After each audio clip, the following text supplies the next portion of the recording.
کہ عورت کے لیے سب سے بہتر چیز کیا ہے. سب سے بہتر چیز عورت کے لیے کیا ہے؟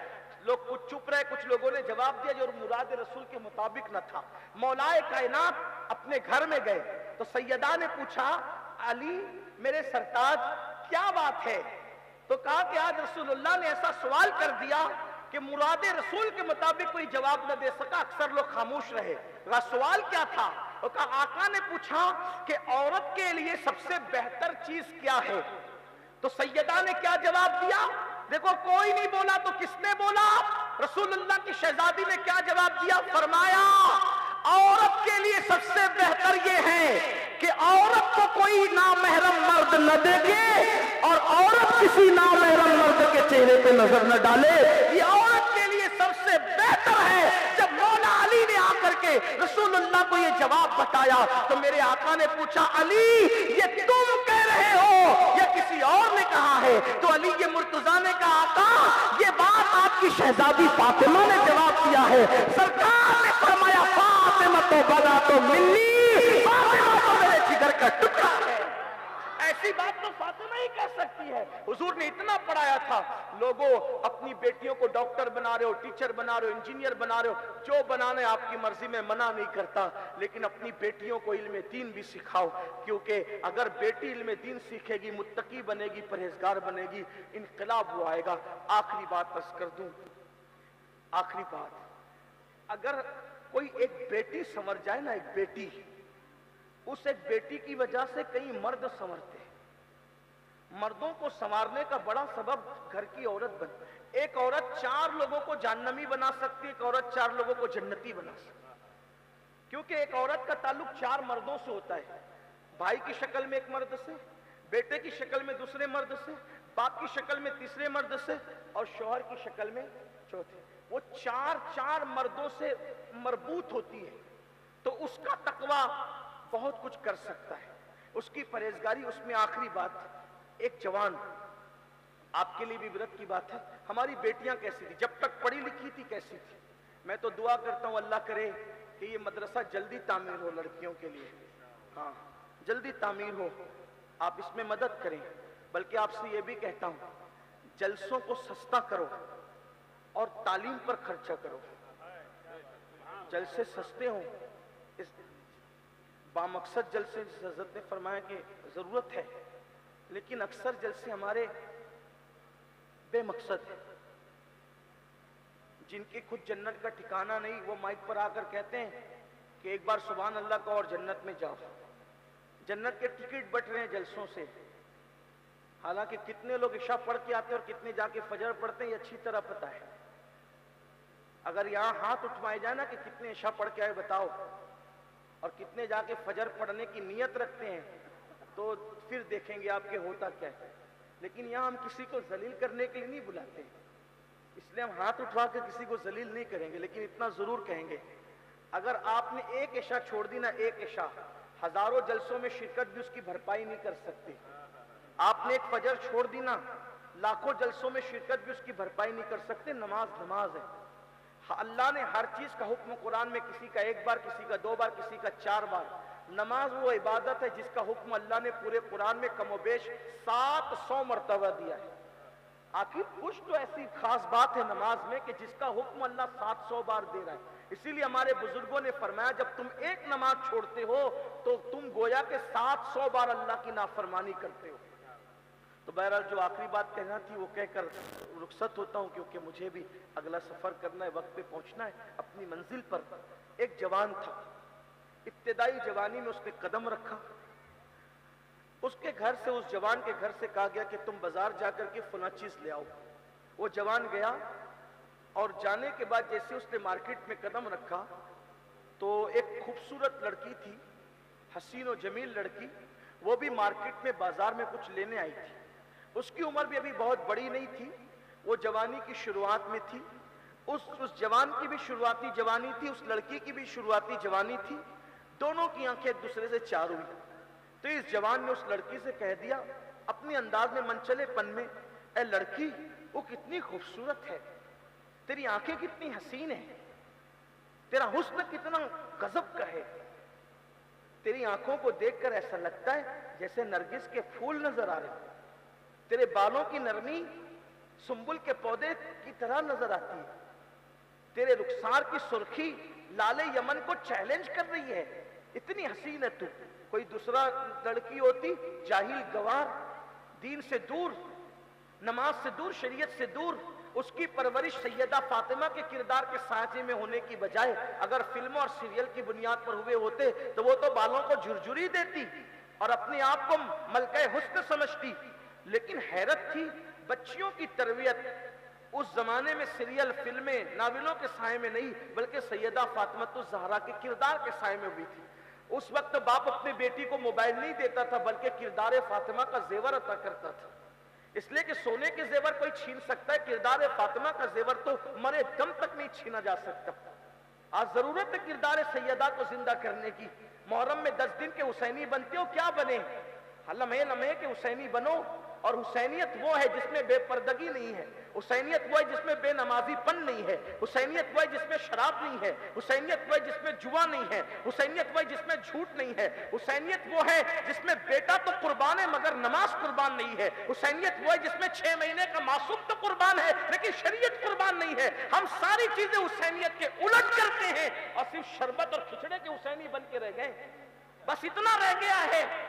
10 دن کے جلسے والے، نان کھٹائی والے حسینی، یاد رکھنا اگر آپ نے شریعت کو چھوڑ دیا ہے تو آپ حسینی کہلا کر یزیدی کردار کو زندہ کر رہے ہو۔ اگر آپ شراب کے اڈے پر ہو تو حسینی کہلا کر اب کردار یزید زندہ کر رہے ہو۔ خدا کے لیے حال پہ رحم کرو، امام حسین کو ان کے نانا کو کیا منہ دکھاؤ گے، ان کے رب کو کیا منہ دکھاؤ گے؟ اس لیے توبہ کر کے پلٹو۔ اس جوان نے اس لڑکی کے حسن کی تعریف کی، اس نے گردن کو جھرجھری دینے کی بجائے وہ غصے میں آئی، اس نے کہا رک، تو میرے حسن کی تعریف کرتا ہے، ابھی مزہ چکھاتی ہوں، سب سے زیادہ میرا حسن تجھے کہاں کا لگتا ہے؟ اس نے کہا تیرے جسم میں سب سے زیادہ خوبصورت تیری آنکھیں، تیری جھیل سی آنکھیں، اس میں ڈوب کر کے نہانے کو جی چاہتا ہے، اتنی خوبصورت ہے تیری آنکھیں۔ اس نے کہا رک، ابھی تجھے مزہ چکھاتی۔ وہ واپس گئی، تھوڑی دیر میں ایک بوڑھی کنیز آئی اور اس بوڑھی کنیز نے ایک ٹرے کپڑے سے ڈھکا ہوا پیش کیا۔ اے لڑکے، ابھی تھوڑی دیر پہلے ایک لڑکی کے حسن کی تعریف تو نے ہی کی تھی؟ اس نوجوان نے کہا ہاں۔ اس نے تحفہ دیا، وہ جوان خوش ہوا، پہلی محبت کا تیر نشانے پہ جا لگا، میں تو کامیاب ہو گیا۔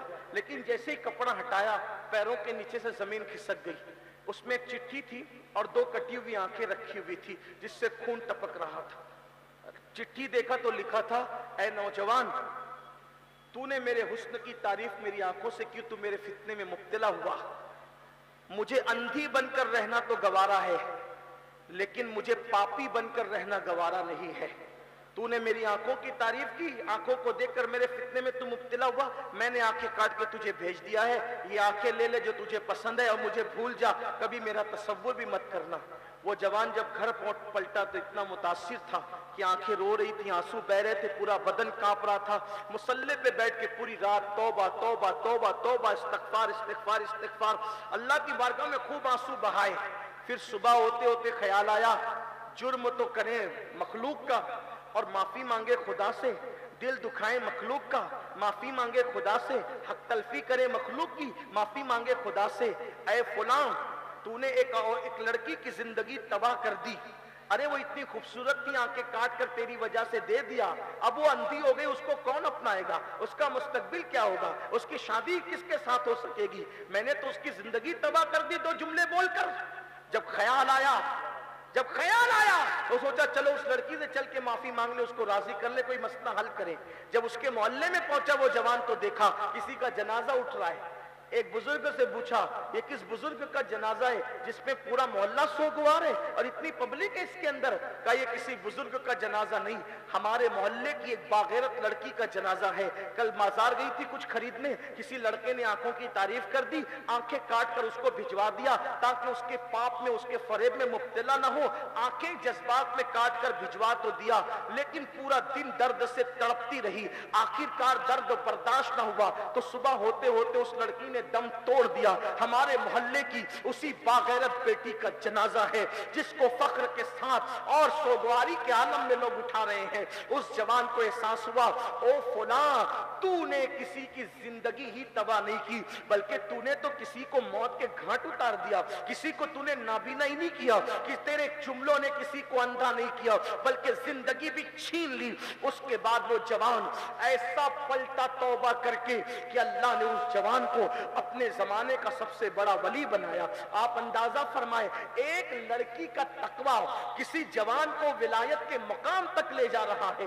کاش ہمارے گھر کی بیٹیاں، ہماری بچیاں پردے کی طرف آئیں، دین کی طرف آئیں، مذہب کی طرف آئیں۔ اور آپ کو بھی یہی کہتا ہوں، نوجوان اب شادی کرنے میں جو ہے وہ خوبصورت لڑکیاں ڈھونڈنے کی بجائے دیندار لڑکیاں ڈھونڈے، اس لیے کہ خوبصورت ماں خوبصورت بیٹا پیدا کرے یہ ضروری نہیں ہوتا، لیکن دیندار ماں دیندار بیٹے ہی کو جنم دیا کرتی ہے۔ اس لیے اگر اپنے گھر میں اپنی نسلوں کو دیندار چاہتے ہو، ایک انگریز مفکر نے کہا تھا، تم مجھے اچھی مائیں دے دو، میں تمہیں اچھی نسل عطا کروں گا۔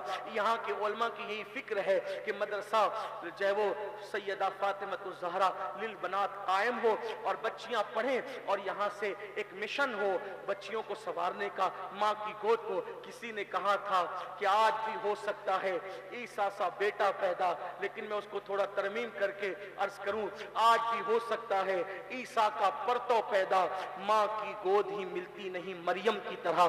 اگر ماں کی گود مریم کی طرح ہو جائے تو آج بھی بچے نیک اور صالح پیدا ہو۔ اللہ تعالی ہم سب کو توفیق عطا فرمائے، اور گفتگو کے درمیان کوئی غلطی ہو اللہ تعالی معاف کرے۔ استغفر اللہ ربی من کل ذنب واتوب الیہ، لا الہ الا اللہ محمد الرسول اللہ۔ السلام علیکم۔